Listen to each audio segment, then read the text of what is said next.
Hello दोस्तों, स्वागत है आपका हमारे यूट्यूब चैनल स्कूल टाइम में। दोस्तों, आज के हमारे वीडियो का टॉपिक है वार्षिक कार्य मूल्यांकन प्रतिवेदन शाला दर्पण सत्र 2021-22 ACR APAR स्टाफ विंडो पर कैसे भरें। APAR वार्षिक मूल्यांकन प्रतिवेदन 2020-21 सभी अध्यापकों द्वारा भरना अनिवार्य। जी हाँ दोस्तों, वार्षिक कार्य मूल्यांकन प्रतिवेदन यानी ACR, जिसका पुराना नाम है और नया नाम APAR है, इसको स्टाफ विंडो के माध्यम से भरा जाना अनिवार्य कर दिया गया है। सभी अध्यापकों को और कार्मिकों को इसको भरना आवश्यक है। और भरने की विधि क्या है, इसी के बारे में इस वीडियो के अंदर हम जानकारी प्राप्त करेंगे। तो चलते हैं हम स्टाफ विंडो की तरफ। शाला दर्पण की स्टाफ विंडो आईडी से हम स्टाफ लॉगिन होते हैं। आईडी, पासवर्ड, कैप्चा और लॉगिन, ये हमारी स्टाफ विंडो आईडी ओपन है। और यहाँ पर ऊपर की तरफ जो 4 ऑप्शन लाइनों के होते हैं, इन पर हम क्लिक करते हैं।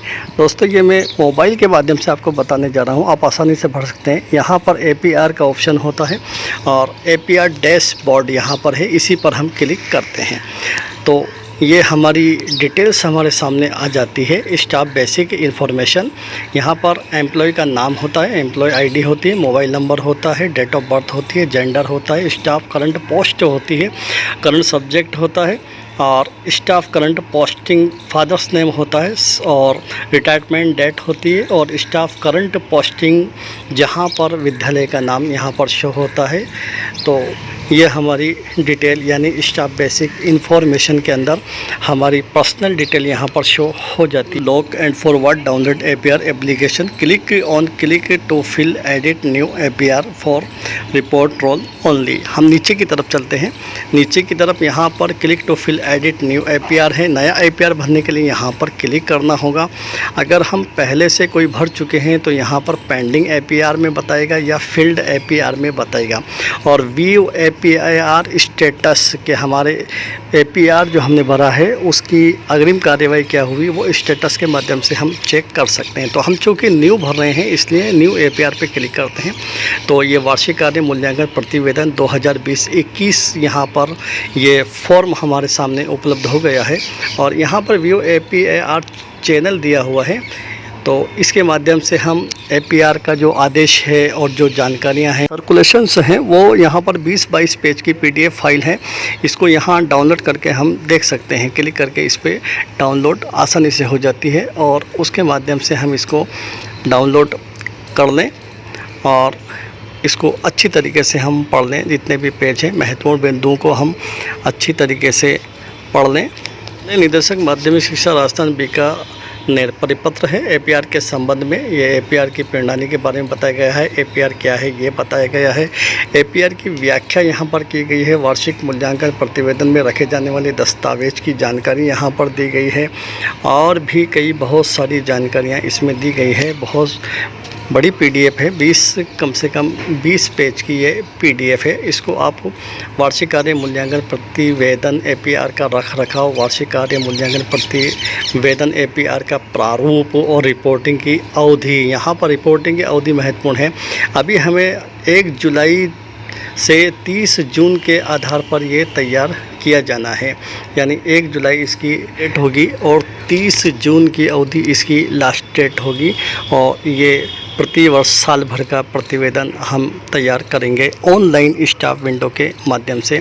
तो ये आपको पूरी PDF है, इसको आप देख लें। हम स्टाफ विंडो की तरफ APR भरने के लिए, तो यहाँ पर APR का प्रतिवेदन हमारे सामने खुला हुआ है। फॉर्म यहाँ पर एम्प्लॉय का नेम है, एम्प्लॉय ID है और प्रतिवेदन APR 2020-21 है। डेट ऑफ बर्थ दी हुई है, सब्जेक्ट दिया हुआ है।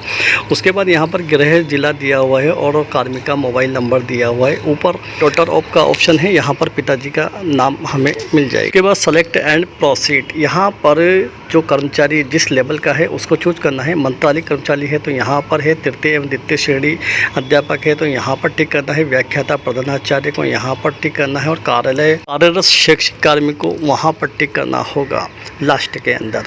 तो चूँकि मैं तृतीय एवं द्वितीय श्रेणी श्रृंखला के अंदर ये फॉर्म भरना हूँ, तृतीय श्रेणी के अध्यापक का ये फॉर्म मैं भर रहा हूँ, इसलिए मैंने इस ऑप्शन को चुना है, तृतीय एवं द्वितीय। यहाँ पर वर्क फ्रॉम डेट है 14/6/2016, वर्क टू डेट है प्रेजेंटिंग वर्किंग, और यहाँ पोस्ट नेम है टीचर लेवल फर्स्ट है, और पोस्टिंग प्लेस है। यहाँ पर स्कूल के अंदर ज्वाइनिंग की डेट है, और जब से ये अध्यापक कार्य कर रहे हैं पोस्टिंग प्लेस के अंदर। उसके बाद प्रतिवेदन की दिनांक यहाँ पर भी लिखी हुई है 1 जुलाई 2020 से 30 जून 2021 शैक्षिक स्टाफ के लिए हैं, और 1 अप्रैल 2020 से 31 मार्च 2021 ये मंत्रालय और अन्य कार्यालय में पदस्थापित शैक्षिक स्टाफ के लिए ये डेट होगी। तो यहाँ पर फ्रॉम डेट दिया हुआ है, फ्रॉम डेट यानी यहाँ हमें 1 जुलाई 2020 का ऑप्शन यहाँ पर चुनना है, और टू डेट के अंदर जून 2021 को हम चुनेंगे। अगर मंत्रालय कर्मचारी हैं तो उनके लिए फ्रॉम डेट 1 अप्रैल होगी, और टू डेट 31 मार्च होगी। तो मैं यहाँ पर फ्रॉम डेट में अपनी चूज करता हूँ। 1 जुलाई 2020 की मैंने डेट यहाँ पर चुन ली है। उसके बाद मैं टू डेट के ऑप्शन पे आता हूँ। यहाँ पर 30 जून 2021 को मैंने चुन लिया है। यहाँ पर लीव फ्रॉम है और लीव टू है। अगर कोई विशेष प्रकार का लीव आपने ली हुई है, छुट्टी आपने ली हुई है, अवकाश आपने लिया हुआ है, तो यहाँ पर कब से कब तक लिया है वो आपको दिखाना पड़ेगा, और APR यहाँ पर सेलेक्ट करना होगा कौन सा APR हम भर रहे हैं। तो यहाँ पर क्लिक करके हम देख सकते हैं APR की प्रविष्टि की जानी है। उक्त अवधि में लोक सेवक राजकीय सेवा में नहीं था, उक्त अवधि में लोक सेवक अन्य सेवा में कार्यरत था, किसी के अधीन न्यूनतम 0-3 माह सुपरविजन में सेवा नहीं। तो मैं यहाँ पर APR की प्रविष्टि की जानी है, तो मैं इसी को मैं सेलेक्ट करता हूं, क्योंकि चूँकि हम सभी APR भरने वाले हैं, इसीलिए APR की प्रविष्टि की जानी है, इसी को हमें सेलेक्ट करना है। पे हम चलते हैं तो इसमें भी यहाँ पे सेलेक्ट करेंगे। केवल एक ही ऑप्शन हमें यहाँ पर मिलेगा फ्रॉम टाइप में, राज्य अधीनस्थ शिक्षा सेवा कर्मचारियों के लिए, और पोस्ट यहाँ पर हमारी जो पोस्ट है उस पोस्ट को हमें यहाँ पर सेलेक्ट करना होगा। यहाँ पर ऑलरेडी फीड आएगा teachers 3rd grade level first. यहाँ पर पोस्टिंग प्लेस जो भी ये जहाँ पे पोस्टेड है हम ये बता देगा। उसके बाद एक्शन पर यहाँ पर सेव का ऑप्शन है, तो इस पर एक्शन करके हमें सेव कर लेना है। तो ये डिटेल हमारी सेव हो जाएगी। सेव होने के बाद यहाँ पर एक्शन में डिलीट का ऑप्शन आ जाता है। अगर गलत हमने फीड कर दिया तो हम डिलीट इसको कर सकते हैं। उसके बाद क्रिएट APR एप्लीकेशन पर हम क्लिक करेंगे, तो ये यहाँ पर APR application created successfully, now please fill reporting and submit APAR। अब रिपोर्टिंग ऑफिसर के जानकारी हमें यहाँ पर भरनी होगी। APR पीरियड हमारे यहाँ पर आ गया सीरियल नंबर के साथ। ऑफिसर यहाँ पर रिपोर्टिंग ऑफिस का नाम देना है और रिव्यूइंग ऑफिस का नाम देना है।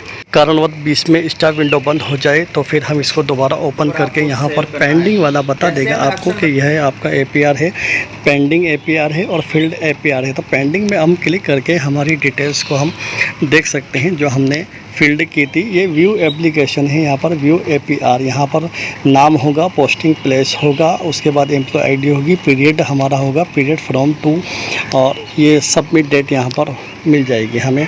और यहाँ पर सबमिट स्टेटस में पेंडिंग बताएगा और लेवल में रिपोर्टी। तो इस तरीके से हम इसको देख सकते हैं, लेकिन हमें वापस न्यू APAR में ही इसको दोबारा से खोलना होगा। तो फिर यहाँ पर चूज ऑफिसर्स पे हम क्लिक करेंगे। जैसे हम चूज ऑफिसर्स पे क्लिक करते हैं तो हमारे सामने यहाँ पर reporting officer, reviewing officer, accepting officer, तीनों ऑफिसर्स की डिटेल्स हमें फिल करनी होगी। तो सबसे पहले रिपोर्टिंग ऑफिसर जो हमारे प्रिंसिपल होते हैं उन पे एक्शन पे क्लिक रहना है, नो पर क्लिक रहना है, और यहाँ पर बाई पोस्ट अगर हम सर्च कर सकते हैं, बाई एम्प्लॉय ID सर्च कर सकते हैं, बाई मोबाइल नंबर सर्च कर सकते हैं। तो यहाँ पर डिस्ट्रिक्ट को हम सेलेक्ट करेंगे, जैसे मेरा डिस्ट्रिक्ट जो है मैं सेलेक्ट कर रहा हूँ। उसके बाद यहाँ पर ऑल ब्लॉक है, ऑल ब्लॉक में मैं अपने ब्लॉक को सेलेक्ट कर रहा हूँ जो मेरा ब्लॉक है। उसके बाद करंट पोस्ट यानी हमें प्रिंसिपल की पोस्ट, क्योंकि रिपोर्टिंग ऑफिसर हमारे प्रिंसिपल और या PO हैं, तो उनकी पोस्ट को हमें यहाँ पर सेलेक्ट करना है। उसके बाद उनका नाम यहाँ पर एंटर करना होगा, और नाम एंटर करने के बाद हमें सर्च करना होगा। तो यहाँ पर हम उनका, हमारे जो रिपोर्टिंग ऑफिसर हैं प्रिंसिपल, उनको हम या PO, उनका हम नाम यहाँ पर एंटर करते हैं, उसके बाद सर्च करते हैं।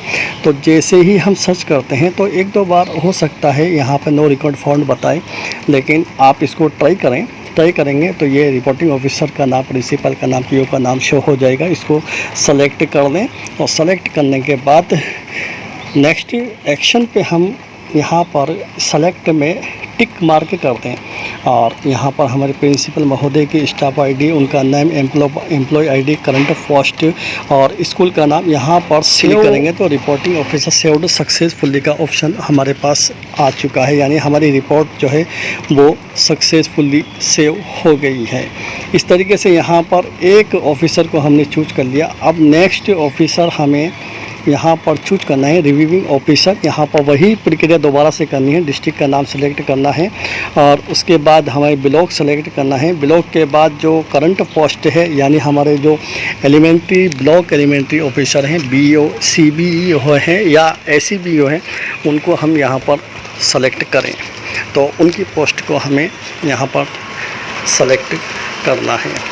तो लंबी लिस्ट है, आप टाइप करके भी इसको सेलेक्ट कर सकते हैं। Additional block elementary education officer को मैं सेलेक्ट करने वाला हूं, तो मैंने यहाँ पर सेलेक्ट कर लिया ब्लॉक एलिमेंट्री एजुकेशन ऑफिस और यहाँ पर जो ऑफिसर हैं उनका नाम हम लिखेंगे और उसके बाद सर्च करेंगे तो ये डिटेल उनकी इंसर्ट हो जाएगी।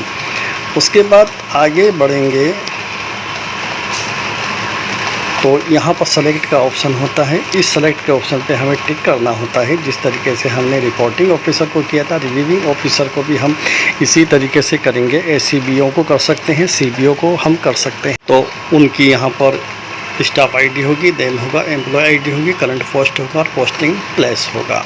ये सारी डिटेल्स एसीबीओ या सीबीओ महोदय की मिलेगी। उसके बाद सेव रिव्यूइंग ऑफिसर, यहाँ पर क्लिक करके हम डिटेल को सेव कर लेते हैं तो ये डिटेल सेव हो जाएगी और हमारे पास ये मैसेज होगा रिव्यूइंग ऑफिसर सेव्ड सक्सेसफुली।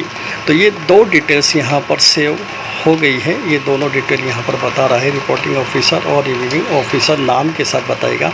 उसके बाद एक्सेप्टिंग ऑफिसर डीईओ, चूँकि थर्ड ग्रेड के लिए डीईओ लास्ट ऑफिसर है, इसलिए एक्सेप्टिंग ऑफिसर सेव्ड सक्सेसफुली यहाँ पर इसको क्लिक करके सेव कर लिया। तो ये एपीआर की प्रक्रिया यहाँ पर क्लोज करते हैं। तो ये तीनों ऑफिसर का नाम यहाँ पर कंप्लीट हो गया, रिपोर्टिंग ऑफिसर और रिव्यूइंग ऑफिसर और एक्सेप्टिंग ऑफिसर डीईओ सेकेंडरी, जो भी हमारा डिस्ट्रिक्ट है वहाँ आ जाएगा। उसके बाद क्लोज करके ये वार्षिक कार्य मूल्यांकन प्रतिवेदन हमारा कंप्लीट हो गया। तीनों डिटेल्स हमारी कंप्लीट हो गई। हम डिटेल्स हमारे प्रिंसिपल्स की डिटेल्स और हमारे एसीबीओ या सीबीओ की डिटेल्स। तो यहाँ पर हम चूज ऑफिसर्स करके दोबारा इसको कर सकते हैं और यहाँ पर फॉरवर्ड का ऑप्शन है, फॉरवर्ड फॉर ऑफिसर्स अप्रूवल के लिए भेजने के लिए अपने एपीआर को यहाँ से हमें फॉरवर्ड करना होगा। तो जैसे ही हम फॉरवर्ड करेंगे तो ये हमारे उच्च अधिकारी तक पहुँच जाएगी। Are you sure you want to forward this application for reporting officer, तो उसके बाद ओके करेंगे तो your APR forward to reporting for officer approval successfully, okay पर क्लिक करके इसको बंद करते हैं। तो ये हमारा एपीआर कंप्लीट हो गया। जानकर दोस्तों वीडियो पसंद आया होगा, पसंद आया हो तो लाइक कीजिए, अपने साथियों को शेयर भी कीजिए और हमारे चैनल को अभी तक सब्सक्राइब नहीं किए हों तो सब्सक्राइब कीजिए, बेल आइकन को दबा दीजिए ताकि हर नोटिफिकेशन आप तक पहुंच सके। धन्यवाद।